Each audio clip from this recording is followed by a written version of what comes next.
It's a story of a forbidden forest.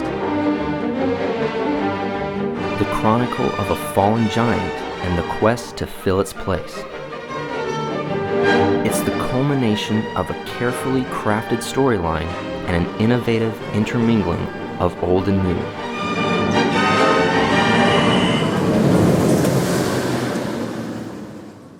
After years of planning and months of round-the-clock construction, it's almost the moment of truth for Busch Gardens' Williamsburg officials. Today is just weeks before the launch of Verbolten, the ambitious replacement of one of the Virginia destination's most popular rides. When it's complete, Verbolten will launch riders twice through a layout half enshrouded in darkness, half enveloped by natural terrain. Its storyline will take riders deep into the Black Forest, where they'll encounter one of 3 scenarios, ending with the first free-fall drop on the continent. Larry Giles surveys progress at the construction site. As the park's vice president of design and engineering, he knows the ride needs to be open to eager crowds before the end of spring. 24 years at the park also means he remembers the reign of the Big Bad Wolf all too well. We're currently in the Verbolten station. This is where you're going to get on the car. This is where you're going to see these vintage sports cars come pulling up, and you're getting ready to get into it. This also happens to be the Big Bad Wolf Q station too. It was 2009, the 25th anniversary of a landmark attraction. Billed as the first successful modern suspended coaster, Big Bad Wolf glided beneath 2,800 feet of track, terrorizing a quaint Bavarian village and rampaging through the forest before tackling an 80-foot drop toward the park's Rhine River. Big Bad Wolf had been a milestone not only in roller coaster history, but also in millions of younger guests' lives, as a stepping stone to the even bigger, badder, newer rides. But now, 29 million riders later, Busch Gardens announced Big Bad Wolf's departure. On September 7th, 2009, the screams faded away into the woods, and the coaster was removed piece by piece, never to operate again.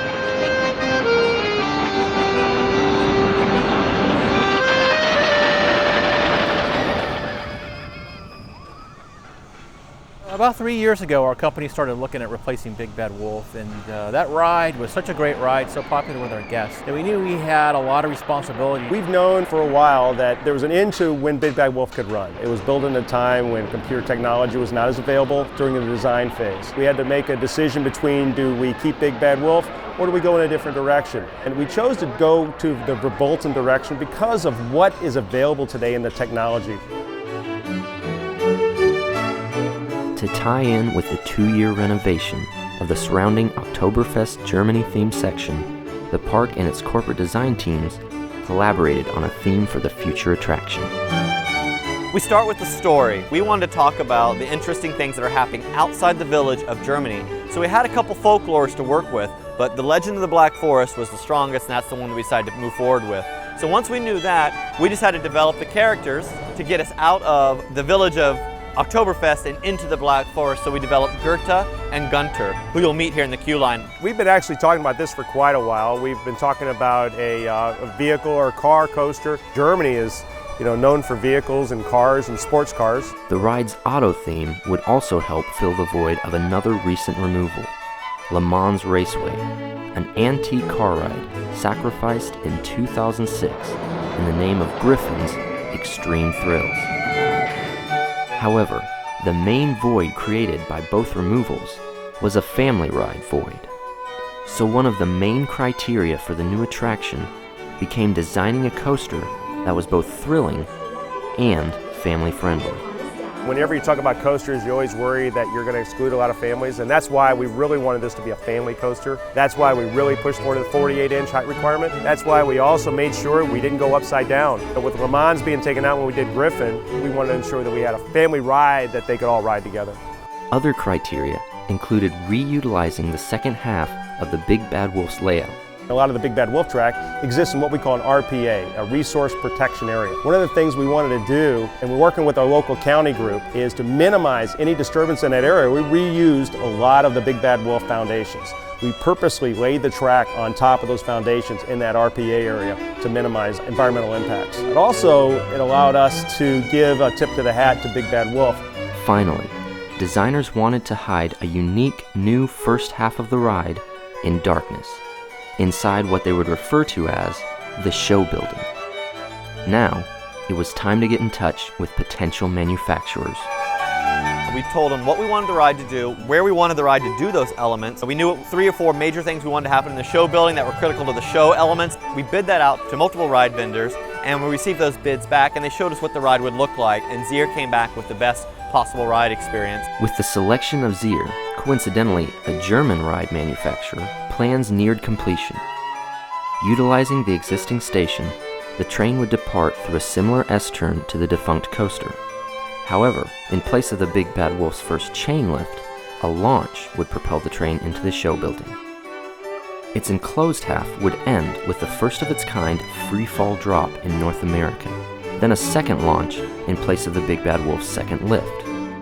Finally, Verbolten would rejoin the defunct coaster's layout for a final drop, turn, and S-curve into the brakes. Overall, the ride would edge past its predecessor for speed, length, and drop depth. As the 5-acre site started to transform, Zier constructed and tested a portion of Verbolten at their German facilities so designers could confirm both its technical and experiential qualities.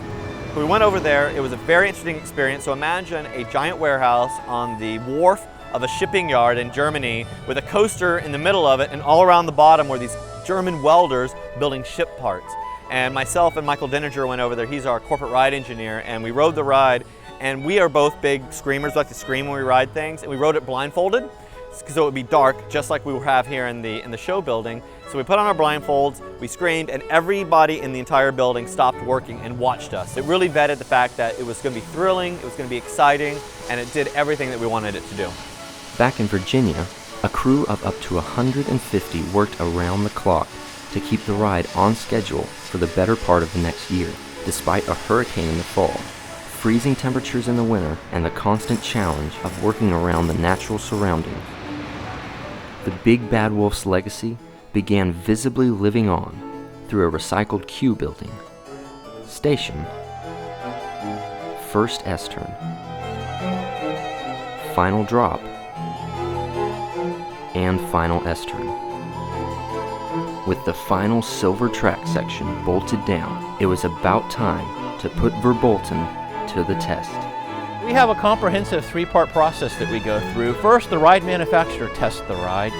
Then we accept the ride from the manufacturer, we put team members on it, and then we do final testing, and then, and only then, is it open to the public. My very first ride was actually with Larry Giles in the front seat. We had pre-programmed everything based on what we thought we wanted, and we didn't use really much of that. We kind of recreated the whole show once we got on the ride and realized what was good and what was better from a rider point of view. And my biggest takeaway from it was like, it is probably 3 times as fast as I thought it would feel inside that show building. And so we made a lot of show edits, 10 o'clock at night to 4 o'clock in the morning for about a week, riding this ride repeatedly and changing it. The first ride's always very special when you've been working on a project for 2 years. Of course, we rode with the lights on so we could see everything. A lot of times when you do a ride, you get a little disappointed with some aspects of it. There's not much that got any of us disappointed. You always worry about, is that just me or other people think the same way? And just seeing the experiences that other people are having on it, seems like it does really deliver just like we'd hoped.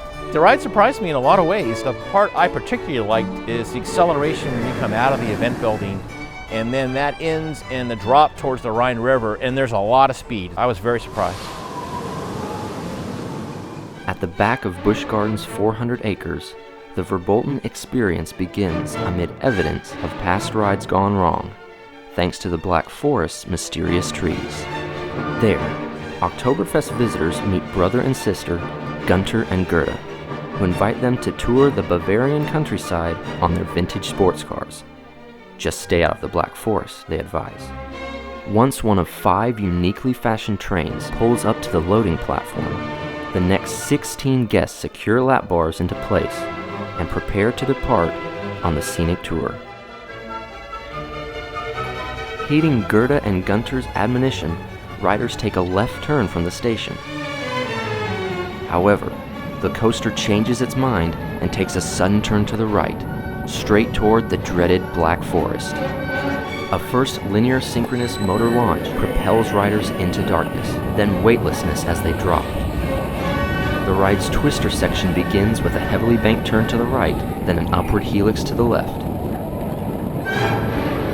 The speed eases up briefly, but then Verbolten banks to the left and dives into utter blackness. The course rises back up and the train slows down again as menacing theming encroaches on riders. Now, it's time for Verbolten's single most unique element, the free fall drop. Suddenly, the entire section of track the train rests on free falls 16 feet. The coaster wastes no time getting back to the action with a dip down into the second launch at 55 miles an hour. An S-curve climbs over the terrain only to send cars onto a creaking bridge 9 stories up. With a panoramic view, the cars plunge off the bridge 88 feet toward the water, banking left, then right.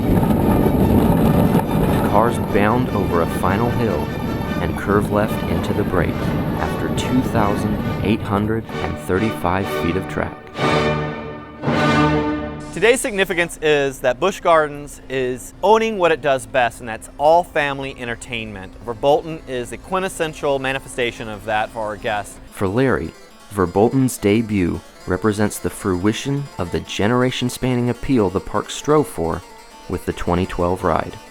You know, from those expectations, I think after I've ridden it and after other people have ridden it, Verbolten really does deliver. After all the work, you know, all the people that worked so hard on this project, to see the results is just very satisfying and very exciting. I stood at the exit and I watched guests get off, and I saw their smiles and their reactions, how they were saying that, hey, the ride was awesome. To me, that's the culmination of 2.5 years of hard work, and that's the best part of my job. Fans who remember Big Bad Wolf and remember the great times they had on it, I would invite them to come out and check out Verbolten. I think once they get off, they'll say, I like the Big Bad Wolf, it was a great ride, but you know, Verbolten is a great ride too. Through Verbolten, a ride that thrilled millions over 25 years lives on in new form.